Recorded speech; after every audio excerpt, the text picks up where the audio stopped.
Hi, I'm Bee from Bee's Intuition, and this is my second channel, Bee's Spirituality. Um, and today I wanted to talk about the beauty of detachment. I'm sure I'll get off topic here and there, but that's the main thing I would like to talk about, I think. Um, but when I talk about the beauty of detachment,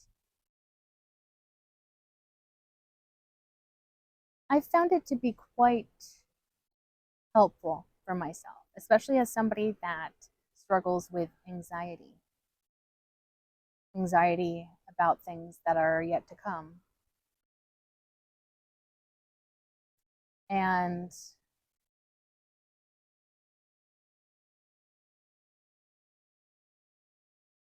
I'll try and think of a couple of examples.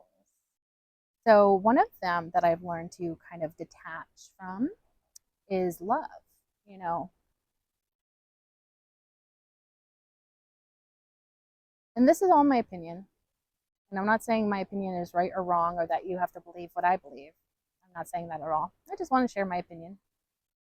And maybe it'll bring peace to someone out there. This is what I personally do for my own life, but that doesn't mean that it applies to everyone else's life. Just a few disclaimers there. But I do not really date. And I haven't really dated for about 2 years now. And honestly, I'm overall very happy with that decision. Of course, I'm only human, so I do have moments of loneliness and like, oh, gee whiz, I want a partner. Um, but overall, I have this sense of detachment from my love life. And as someone who I'll self identify as a love addict, that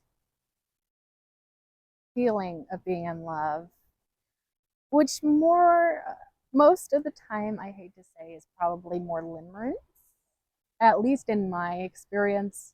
I'm not going to say that for everyone, but I usually fall into limerence with people before I really know them. And I really make them out to be like the ideal person in my mind. And of course, that just leads up to me feeling very disappointed when I learn about who they truly are or they show, red flags and stuff like that. Or maybe before I like fully connect the dots about them. Because sometimes red flags can almost be like feelings. Do you know what I'm saying? Like you can sometimes feel like, I don't know why, but something about that feels off to me. And I feel like that's usually our intuition. And then later on, you're like, oh, yeah, that's a red flag. Because it's almost like maybe something they say indicates something deeper, but because they didn't say what you would assume to be a red flag, it's almost like you need more time in order to determine if it is a red flag or not. I've experienced that for sure. And so, therefore, I was, you know, getting into relationships very quickly before I knew people, and it usually always led to heartbreak. That's the kind of downside to being a love addict or trying to find love in this day and age. Well, honestly, maybe through history as well, but I don't know. I didn't live back then. But, yeah. So I feel very detached from my own love life. And, this isn't to say that I'm not on dating apps because I am. And, every once in a while I'll look at them, see if there's anybody new, if there's anybody that catches my eye. Um, but it doesn't rule my life like it once did. And I think that a lot of that is thanks to, honestly, my tarot channel, my YouTube channel that I do tarot on, Bee's Intuition. Um, it's linked in the bio if you're interested, but or the description of the bio.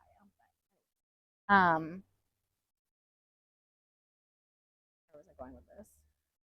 Oh, finding a sense of purpose, finding something that I'm good at and something that I have passion for and that I feel like fuels me instead of exhausts me, I feel like tarot has been that thing for me. And it's been really fulfilling to feel like I've found a purpose.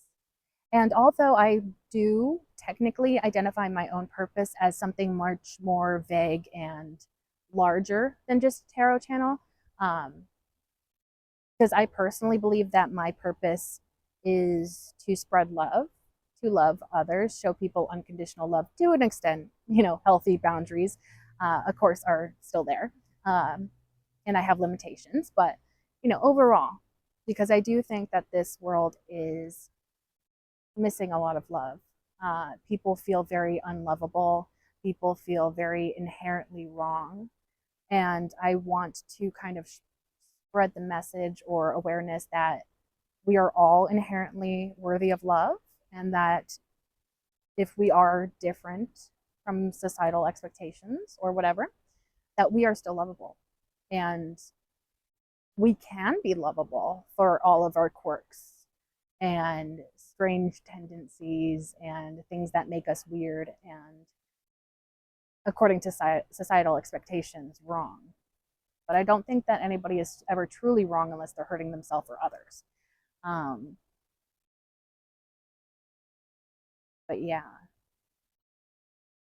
where is it going with this?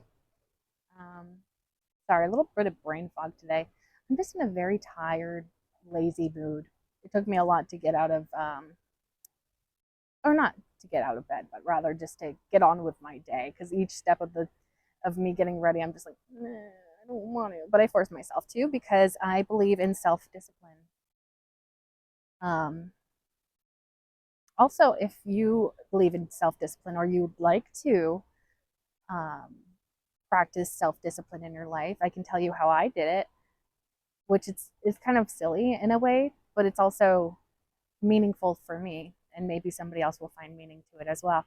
But believe it or not, Duolingo.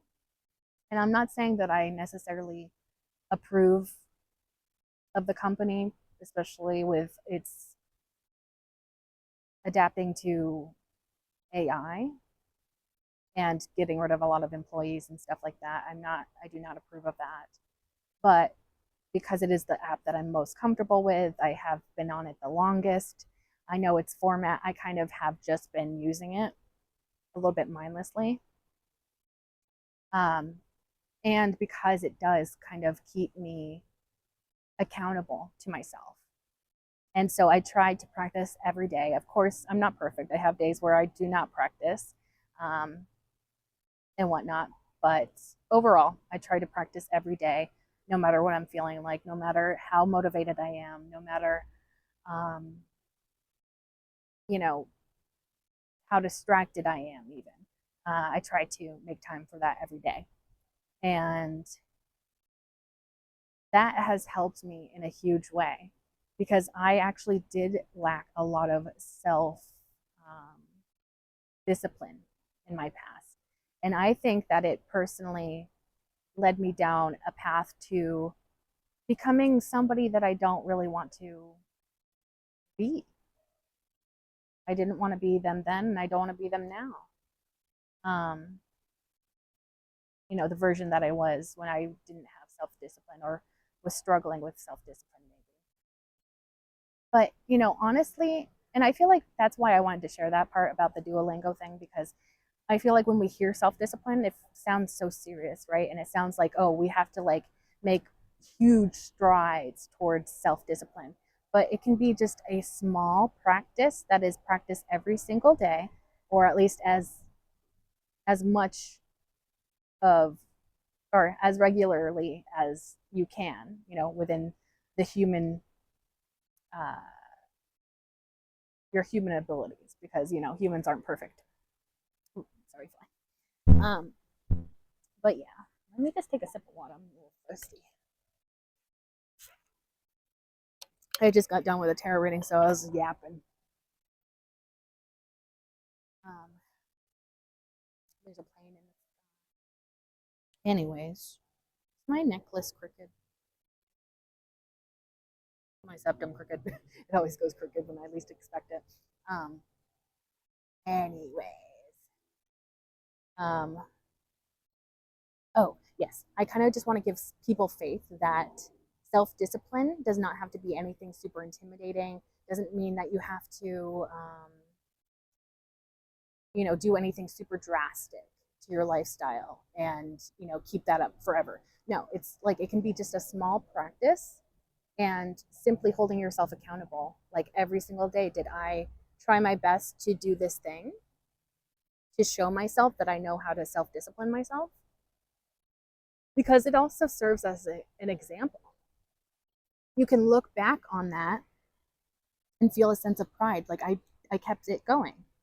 Um, I practice self discipline. And therefore, if I can do it with this small thing, maybe I can do it with bigger things. And honestly, I almost wonder if I didn't do Duolingo, would I have had the self-discipline necessary to expand my tarot YouTube channel? It has recently gained a little bit more followers, and I'm very grateful for that. But as in it also, like, a YouTube channel sounds like, such low effort, and compared to a lot of jobs it is. And I say jobs because I want to eventually monetize, but that will take some time. And that's okay. But, and that's a whole nother form of detachment, being detached from my goals. Like I'm heading in that direction, but I'm not trying to rush it. I'm not trying to, well, I guess in certain moments I do try to rush it, but overall, I understand that this is something that is going to take time to develop. And it's going to be mostly about those steady investments over time and practicing patience. I am a big believer in practicing patience. I personally believe that when it comes to practicing patience, I see it as a practice, patience.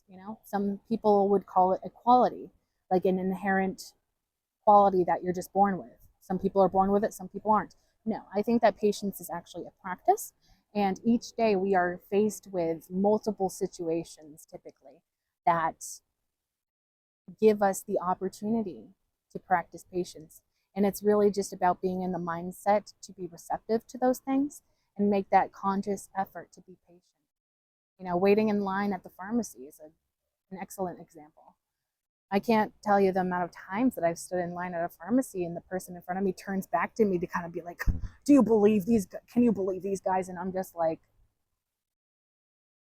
they're working, they're doing their best. It's busy, they aren't superhuman, just because they work in a pharmacy.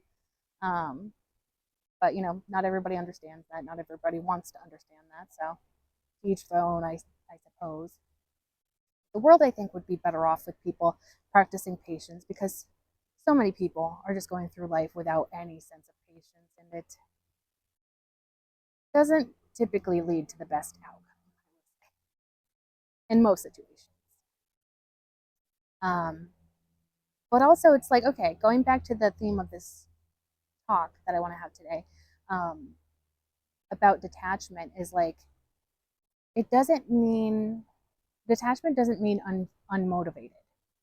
And that's, I think, maybe another way of, maybe certain people would see it that way, misunderstand that is what detachment is simply just not having any motivation, not working towards your goals, thinking that everything will just naturally come to you. And I don't personally believe in that, that things just naturally just come to you. I mean, maybe to certain people, but I think most of us have to try and put in that real world effort in order to see the results that we want to see.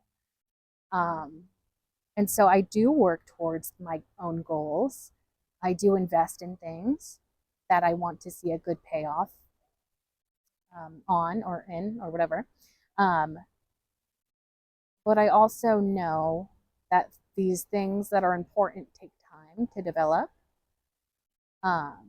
And that not everything that is worth having comes to you instantaneously. And I think also a part of this is kind of deconstructing our social programming or societal programming, I would say, because we were socialized, and when we were developing, we adapted to societal expectations and standards of things. And we live in a world that is very fast paced. And we tend to overlook the importance and value of building something over a period of time rather than just jumping right into it or rushing into it, because we want everything done here and now rather than waiting. And it's more of like a quantity over quality that I've noticed in society.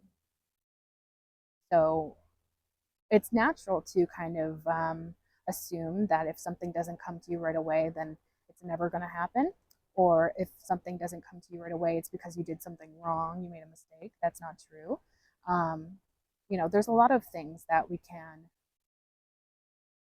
assume or believe that may not actually be in touch with reality, but because we've been programmed to believe these things, it's hard to break out of those things, those mindsets and ideas of how to do things and how to accomplish things in life. Because I do believe that it's important to strive towards the things that we want, the things that we want to achieve. But they do take investment and they do take real world practical steps, you know. Um, and it's funny too, because I can kind of look back on my experience with doing tarot online for the collective. And I actually originally started on TikTok, believe it or not. And I don't even know if I have that password anymore. So if people like see that on, if people see that on TikTok, because I don't know, I feel like sometimes like videos are still in the algorithm and stuff, even though I haven't been on there in a year or two or more. Yeah, I don't even know if I remember the password and the username, or I know the username, probably just Bee's Intuition, but password and stuff I'm not so sure about, so I don't even know if I can access that. But also, I try to avoid TikTok because of my mental health, so I don't know if I would be even interested in revamping that or re reopening that channel again. But it gave me a start, and it gave me that experience and that feeling of like, maybe I'm good at this, or maybe this is something I can do. Maybe this is my calling. Maybe I can make a difference with this channel. And eventually I expanded to YouTube, and I ended up giving up TikTok for YouTube. And I started to focus more of my energy on YouTube, because I think it also had something to do with like, it was just after like the creator fund like had um, like something like strict restrictions, and it wasn't super um, reliable for like being getting paid, um, because ultimately I do want to monetize my tarot reading content, um, and YouTube seemed the best fit for that, and that's kind of where I've been focusing most of my energy with that. But yeah, I have goals and ambitions and places that I would like to see myself go in terms of that channel. But I also understand that it's not always worth it to have everything right here, right now. And also, there are parts to these manifestations that deal with divine timing. Just because we want something doesn't mean that that is the best time to receive it. And here's a simple example is like, say you want somebody to be in love with you because you've seen them here and there, you think they're super attractive, and you pick up certain parts of their personality and you're like, oh, that would be a great match for myself. And so I have had plenty of times where I'm like, oh, I want to manifest that person because they seem like my soulmate. And I jump to these conclusions over very little evidence, by the way.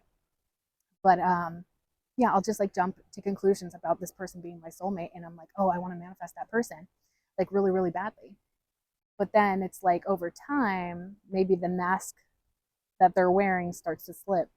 Maybe I start to over time see the reality of that person. And then by the time that and maybe just as quickly as I fell in love with them, I also fall out of love with them because it's like now I'm seeing the truth of who they are and they're no longer that projection that I had projected onto them. Um, that made me think I was in love. And so it's a good thing that I didn't manifest certain people into my life romantically because, especially if they were misleading me or being fake, having a mask on, not showing their hand, so to speak, um, it's probably a really good thing that I didn't end up with any of those people that may have even destroyed my life, to be quite dramatic, but it's possible. Um, and so, where was I going with that? I'm a little tired today, sorry. So it's like in those moments of wanting to manifest that person, I desperately wanted it, right? And I was like, why can't this happen right here, right now? And like they just, fall into my arms and we run off into the sunset, whatever. Um, and then now with clarity, I can look back at that and be like, oh, gee whiz, I'm so glad I didn't manifest that person. That would have been a big headache. That would have been a nightmare. And so that shows, I think, a good example of like why not everything we wish for and think we really, really, really want right here, right now, it's not always the best fit for us in that moment. And maybe there are details, information in the background that we don't see, that we don't perceive, that maybe we ignore to a certain extent, that could really impact our lives in a devastating way. Especially if you're on like your healing journey and you're like, I've been healing, I'm more stable for a relationship, but then the wrong person comes in, it can really undo all of that hard work and effort that you invested into yourself. Especially when those feelings are flowing, you think you're in love, all those chemicals are making you happy in your brain. It's very easy to think you want something and be really, and it's not even that you're thinking you want something, you feel like you want it, right? You feel it with all of your heart, with all of your might. You're like, yes, I want this person more than anything in the world. um but then it's like in hindsight you're like, okay, I'm glad that I actually didn't manifest that in the timing that I wanted it at the time, because now I see they are not at all the person that I thought they were. They are not at all a good match for me and who I am now that I've healed myself and who I wish to be. And you know, they don't fit the life that I wish to manifest for myself, the lifestyle I wish to manifest for myself, all of that. And so, sometimes there's real purpose and meaning behind us not manifesting things within the time period that we wish to manifest them. Um, and sometimes it's good to just be grateful that, we didn't get those manifestations in the timing that we thought we wanted them. Yeah. But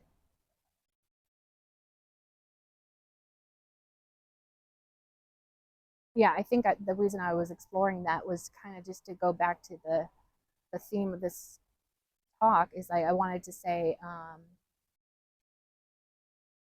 yeah, the detachment thing. It's like,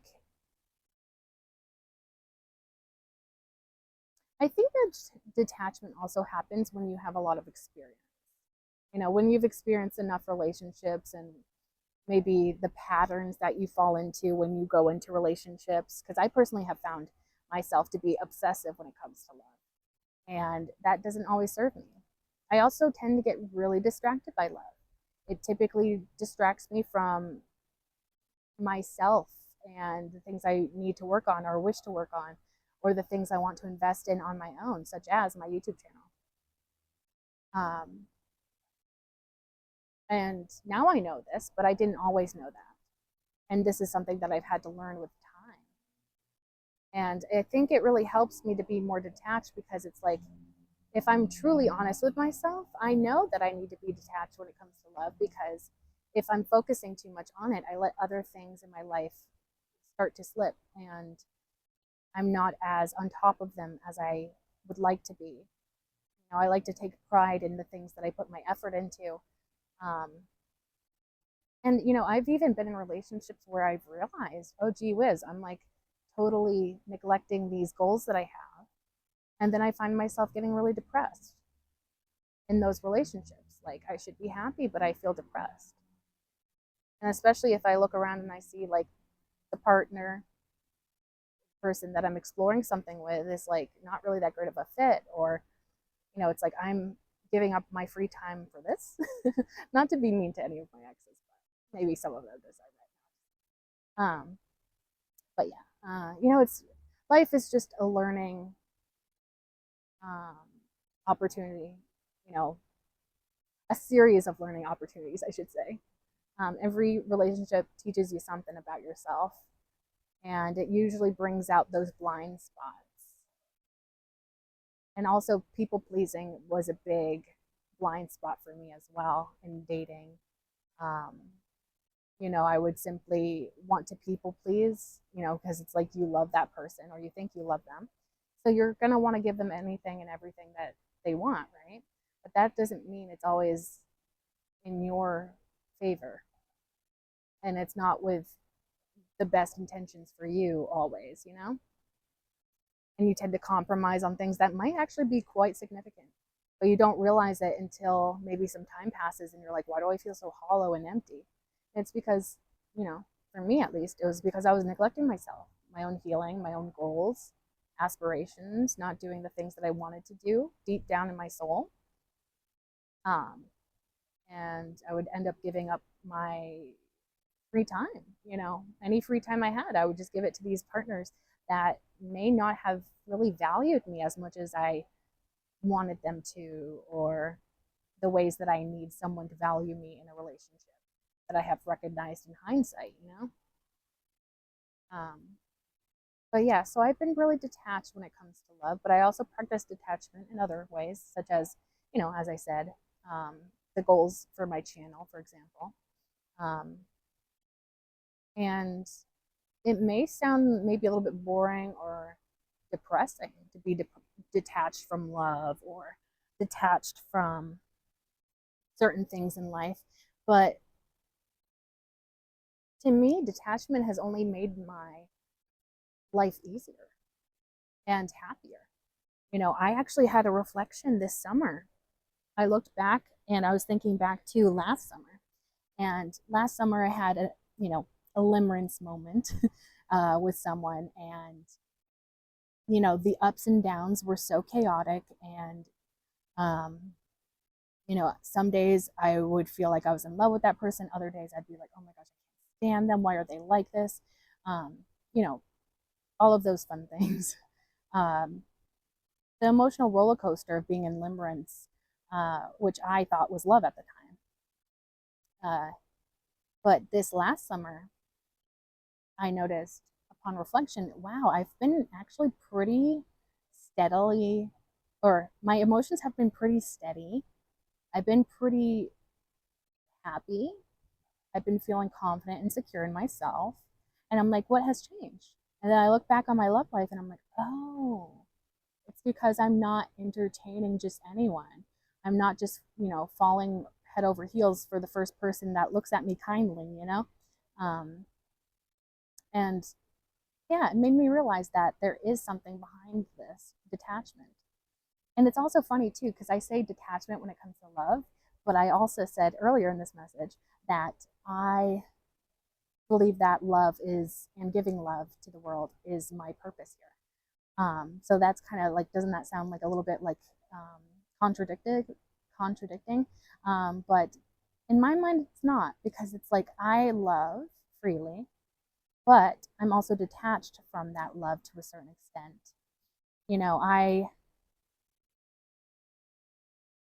how do I say this? It's not like I'm doing it out of a place of desire for that love to be returned to me. And if it is returned to me, which, a lot of times it is, and maybe not in directly the same way, but in other ways, I feel loved, or feel like that love has been returned to me. Um, but I don't typically expect anything in return. In that way, I'm sort of detached. But I also do it with a bigger purpose in mind. And so I'm not as maybe so close to it that I can really get hurt by it, or um, invest too much in it too soon. But it's been really serving me, because, especially because I've mentioned this before and I'll mention it again. I'm a person who has BPD, which stands for borderline personality disorder. And anybody that's, familiar with that will understand. But for those that don't know, it causes a lot of like tumultuous relationships and unstable connections with others and attachments with others. There's also that fear of abandonment that plays a part in it, intense emotions that play a part in it. And so I know myself at this point, where I can see that most relationships romantically do make me very emotionally unstable, or they bring out my insecurities. They bring out that inability to regulate my emotions, or, um, yeah, I kind of put that to the wayside for whatever the situation is. Um, but yeah, so yeah, I forgot what I was going to.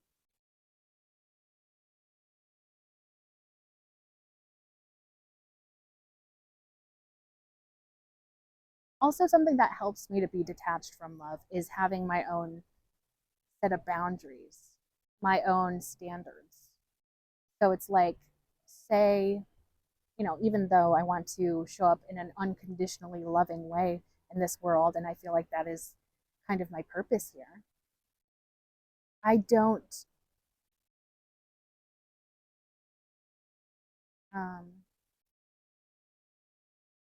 I don't let my boundaries slip. These boundaries show me that I value myself, I value my energy, I value my own time, and the things that I invest in, I value all of that. And so I'm not going to let anyone stand in the way. And that's kind of like my priority when it comes to the detachment and those boundaries that I set for myself. And so I don't let people get past those boundaries. I don't let people, kind of break those boundaries down or cross those boundaries.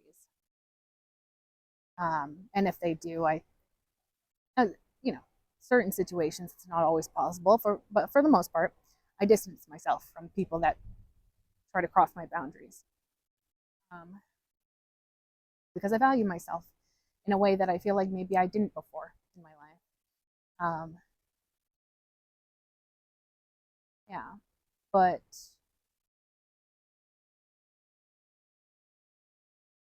I might have to wrap this up soon, just because I'm not sure what my battery's looking like right now. I don't want it to cut me off before I'm done talking, so I might wrap it up soon. But I feel like I've covered a lot of points.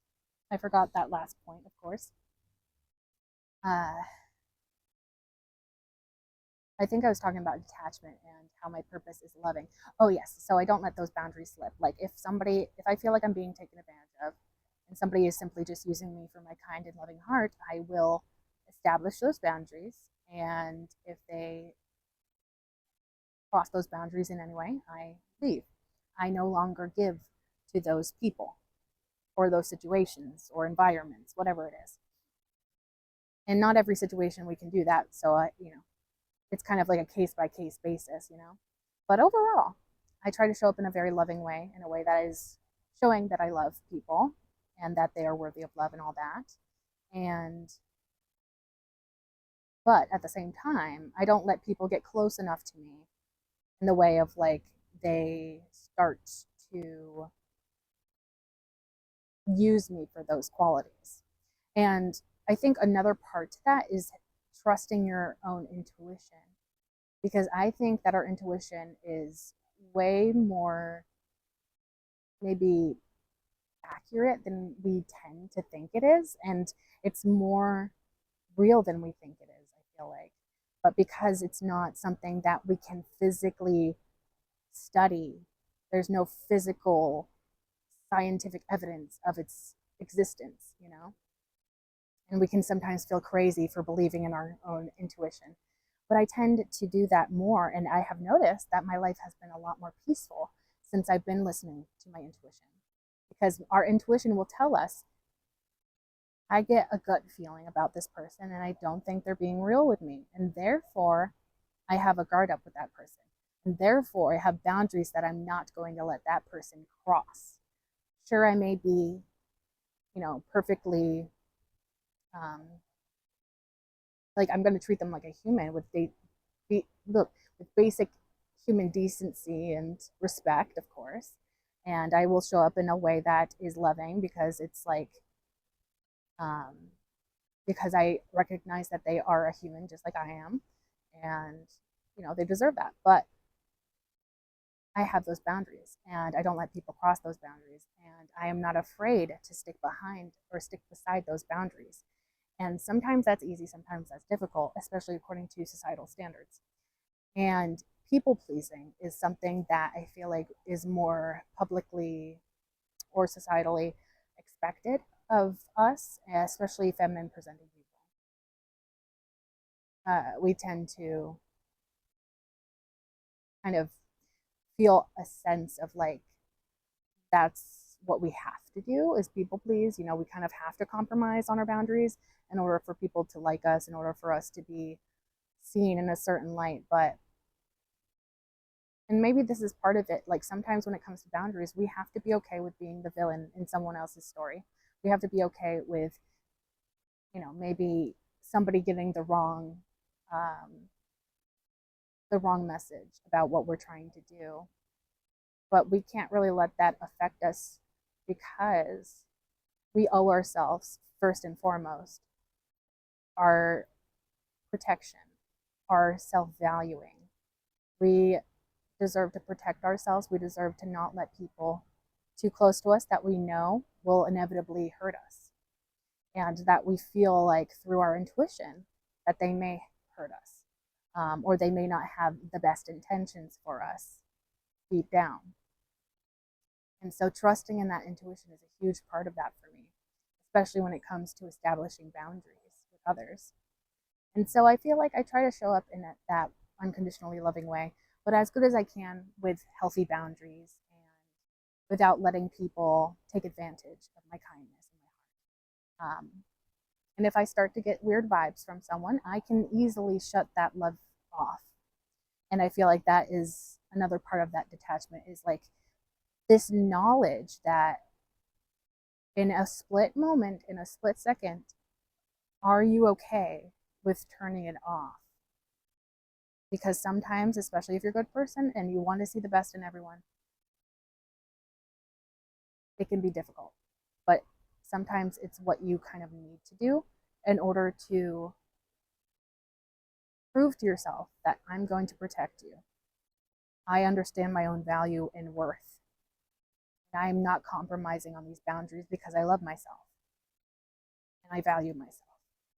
Um, but especially with my intuition, because there I still do experience that from time to time. I'll be like, okay, well, uh, maybe I'm judging this person too harshly. Maybe I am trying to see the worst in this person. And so maybe I'll try and like write it off, so to speak. And then eventually my intuition says, get out of there. My intuition eventually says, no, your first assessment of this person was correct and you need to act accordingly. And I listen to that. If I start to get weird vibes, if I start to feel that sense of like, this is no longer a safe environment, this is no longer a safe person, this is no longer whatever, I turn that off very quick. And I am not afraid to stand up for myself these days, and I'm not afraid to take actions into my own hands if necessary, especially if my own safety is at risk. Um, and that was hard, maybe, for me. And I think it was, yeah. Um, because, nobody really wants to have to do that. Nobody wants to have to be the villain in someone else's story, um, or to be misunderstood by other people. But in order to live authentically, which is another topic I'd like to talk about more, um, in order to live our truest self and to have that detachment, we need those. Okay, so my phone died at that moment, and what I was going to say is just that that is why we need those boundaries. They are very important for us to show that we value ourselves. And there's so many other reasons that are you can probably analyze with psychology about the impact it has when we protect ourselves. Um, Especially when we preemptively protect ourselves before something actually happens. And it also sends a message to our brains, to our souls, to our internal worlds that we are worth protecting, and that therefore we are valuable, because only valuable things are worth protecting, typically, is how we see it as humans. But I can't really think of where else I was going with this message. I think that that was around where I wanted to leave it. Um, but I would definitely encourage anyone out there that if this sounds like it would benefit you by living this sort of detached lifestyle and maybe having those firm boundaries with others, especially if you're listening to your gut and your gut says something is wrong, I am definitely a strong believer in believing and trusting in that feeling. And as somebody who has been really, truly, kind of fully embracing my intuition, especially over the last year, and kind of learning to listen to it, no matter how ridiculous it sounds or how ridiculous I feel or what other people have to say about it. I trust my intuition, and it has always served me, and it continues to serve me. And so therefore I definitely encourage anyone to listen to their gut, to listen to their inner intuition, because it's most likely leading you in the right direction. It's usually acting, or maybe not acting, but it's being triggered for a reason, pretty much. And I think we know much more than our human brains can possibly conceive, uh, or perceive, yeah. But anyways, that is pretty much the message there. And something that I want to do with these is I want to give you some positive affirmations at the end of these videos. And so, um, thank you so much for being here and watching this, taking the time out of your day to watch this. It was a little bit of a mess because of the audio, but I promise I literally just ordered new mics, and they will be arriving hopefully soon. um, and then I hope that will finally solve the issues I've been having with these mics lately, and we'll have clearer sound, better audio for the future videos on this channel, especially. Um, and if you've been watching my tarot readings, the sound has been off on those as well, because it's the same mics I use for this channel. But anyways, positive affirmations. Yes, I just want to remind you that you are valuable. You have a purpose here. You are special. You are irreplaceable. There is only one you, and therefore you are a luxury, and you should treat yourself as such. I want you to believe in yourself, and believe in the good of humanity, and believe that there is a brighter future ahead of you, even if you cannot see it now. And you are meant to live a very special purpose in this world, and that purpose will become clearer to you with time. I just want to reassure you, um, you know, especially in this day and age, it can be kind of scary to be alive. There are so many unknowns in life, and especially in this day and age with the current political climate that is around us. And I just want to reassure you that everything will work out in the end, and you don't have to understand how or when. You just have to trust that it will happen. And I hope that I can give you that sense of comfort and hope for the future. And I'm so proud of you. I think you're a wonderful human being, and I wish for you to continue being that beautiful, wonderful, loving human being. And you will inspire many by being yourself. And so, with that, I love you. Spirit loves you. I appreciate you. And I really hope to see you in the next episode. Thank you so much for watching this. I love you. Bye. Mwah.